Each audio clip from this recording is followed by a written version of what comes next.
Trường khả năng lơ đong phơ pi nè càng mế cả chết đầy oi nè bạc lan mà nè ban một bằng hành mốc nơi snon cả hai. Krom đa tuổi chỉ ông cả rẽ đào thua ở miền cà phê khá nè thua đâm ná tạm đồng phơ sa thiên nã đa lập bay khẩn nông bản này sông cúm ban một đào snon cả nó cổ ba rì thì ní hơi. Ní bà tam Facebook ụ đom sân này ai chun nà rấn á kẹ snon cả rong nâng chia snon cả nó cổ ba rì thì ní phnom penh nơi bạc thay tì mà phây pra mùi khai về chả ní. ឧត្តមសេនីយ៍ឯកជួននរិនដែលចាត់វិធានការបបានលឿនរហ័សដាក់បញ្ជាឲ្យជំនាញកោះហៅសួរនាំក្រុមអ្នកអង្គរៈដែលបានបើកម៉ូតូកាក់ជេស្ដីឲ្យអ្នកបើកឡានម្នាក់ដែលបើកនៅពីក្រោយមេរបស់ពួកគេ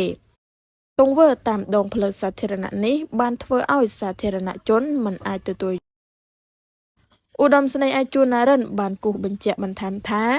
បើនៅមានបែបនេះទៀតសូមបញ្ឈប់ជាបន្ទាន់ខ្ញុំមិនអនុញ្ញាតឲ្យមានបែបនេះក្នុងសង្គម